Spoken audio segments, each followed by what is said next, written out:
I'll move on now to Mr. O'Brien. Thank you, Mr. Steinberg. Thank you to the League and the audience for being here tonight, and to WCAC for hosting this important forum. My name is Patrick O'Brien. I'm a candidate for Waltham Councilor at Large in the November 5th City of Waltham election. I'm running to support reform, oversight, and innovation of city services, and to ensure good government by defending the best interests of Waltham's taxpayers. We continue to need strong, independent leadership at City Hall. I love Waltham because it's a city that has the feel of a small town. I live in Cedarwood with my wife Catherine and daughters Caroline and Amelia, not far from my childhood home on Ravenswood Road. Waltham is a welcoming community that includes people from all socio-economic backgrounds. It is our greatest strength. The two most obvious issues facing our city is the redevelopment of the 200-acre Fernald School and the 119-acre Polaroid property. As one of your citywide councilors, I'll work to preserve the 20-acre Berry Farm next to Prospect Hill, support the implementation of the Wayside Bike Trail, protect Waltham's AA1 and AA+ bond ratings, long-term planning for the city, capital projects, zoning, and traffic, support a revitalization plan for downtown development, expansion of services for our seniors and our youth, protect and promote the Hardy Pond, Prospect Hill, and Charles River. I believe deeply in accountability, communication, and achievement. I have always promoted and valued the spirit of collaboration and cooperation.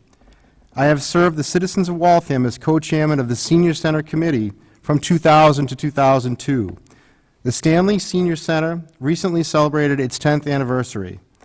I have also served on the long-term debt, finance, community development, city building reuse, Veterans Service, Friends of the Wayside Trail, Ordinance and Rules, Public Works, License and Franchise Committees, as well as other committees. We had much success in our city over the past decade.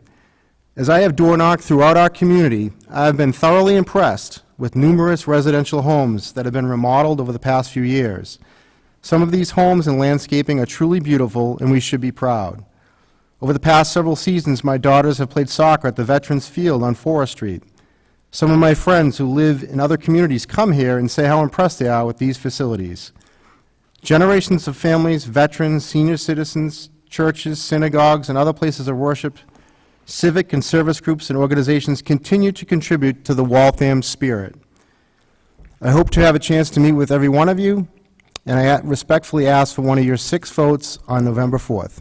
Thank you for your time and consideration. Thank you, Mr. O'Brien. We'll move on now to Mr. Richardson. Good evening, everyone. Thank you for being here. Thank you to WCAC for broadcasting this, and thank you to the League of Women Voters for putting this on. My name is Clarence Darrell Richardson, Jr. I'm running for an at-large council position because I believe I can bring new ideas to the City Council. I live at 60 Alder Street, right in Ward 9, and right next to candidate Vidal.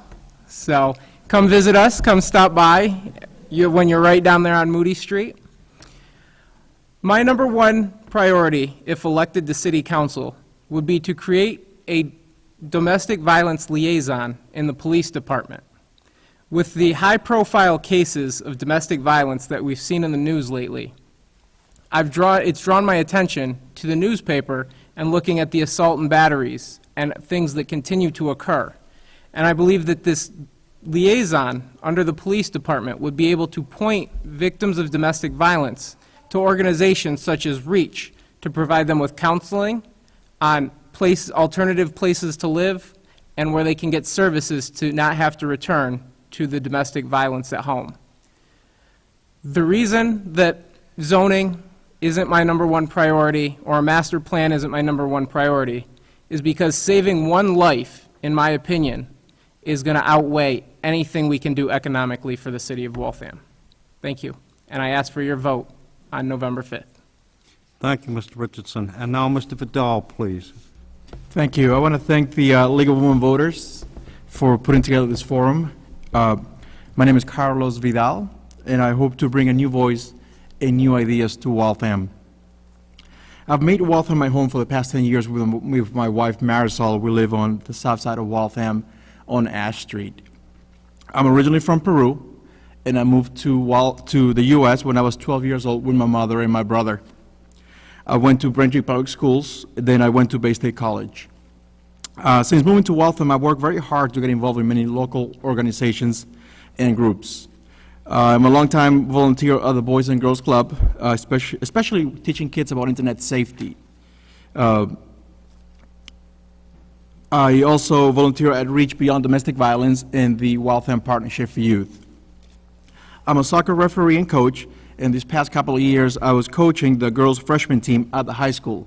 I'm not doing it this year because I'm running a campaign, but hopefully I'll do it next year again. And finally, for the past 8 years, I've been volunteering at the Waltham Channel as the news anchor for Waltham News Watch. My day job, the one that pays the bills, I'm a real estate agent. I've been doing real estate for the past 11 years, and I mostly like to work with home buyers who are looking to move into Waltham. My priority, if elected, is to continue my work with building community. Unfortunately, in Waltham, not enough people are involved and not enough people know about the important things that are happening here. I think we need to immediately improve the way the city communicates. We need to embrace new forms of communications, especially social media, and at the same time, we need to improve on our old school forms of communication. For example, why there are no signs around the city telling you that today is the last day to register to vote for this election. Actually, I think already, we got 5 minutes left on that. There are no banners or posters or any important forms of communication for any events here in the city. We need to promote the city better to its residents. Also, to build community, we need to make it easier for residents to access city services. To do that, I believe the city should look into creating a 311 constituent service program. City services should not be based on who you know in the city. It should be open and easy for everyone and made more accountable. Thank you. Thank you, Mr. Vidal. Now I'm going to pose an important question to each of you, one regarding how universal your service as a counselor can be. Please listen carefully and restrict yourself, if you have an extended response, to 1 minute, please. Some city council members have had to recuse themselves from voting on important issues regarding budget, personnel, and policy due to a conflict of interest. Do you have any conflicts which would prevent you from fully participating in decisions? And I'll start in the same sequence with Mr. Cardillo, please. I don't believe I do. Thank you. Ms. Kalura. Yes, I would. I served 8 years on the city council, and there were times when certain councilors had to recuse themselves because they had a member of the family that worked for the city of Waltham or was retired from the city of Waltham. And recusing yourself is actually a good thing, because you're showing that you're not going to be involved in something that perhaps you should stand away from that one issue. That doesn't mean you can't participate in the entire city council process. Being a small business person, I would recuse myself from anything that even remotely would give the appearance of self-promotion or self-interest in any topic of finance or ordinance that may include me and my business. Thank you. I'll now ask Ms. Hankins the same question.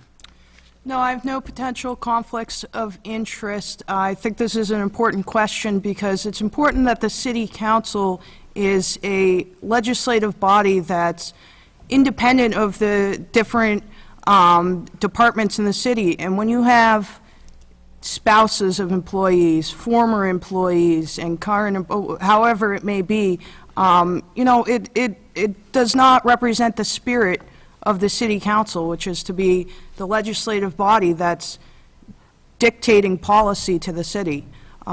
So, no, I don't have a conflict, and I think it's an important thing for the voters to consider. Thank you. Mr. O'Brien, please. When I served on the council, I think in 10 years, I think I only had 2 issues I had to recuse myself from.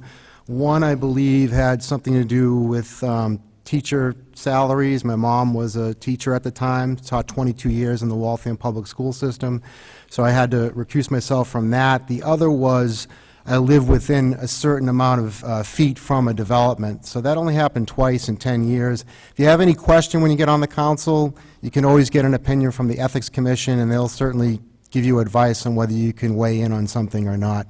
So I don't anticipate any future issues that I have to recuse myself from. Thank you. Thank you. You might mention that your mother has since retired, so, My mother's right out there. She has since retired. She worked with Mr. Steinberg. That is not a conflict of interest. okay, thank you. Mr. Richardson, please.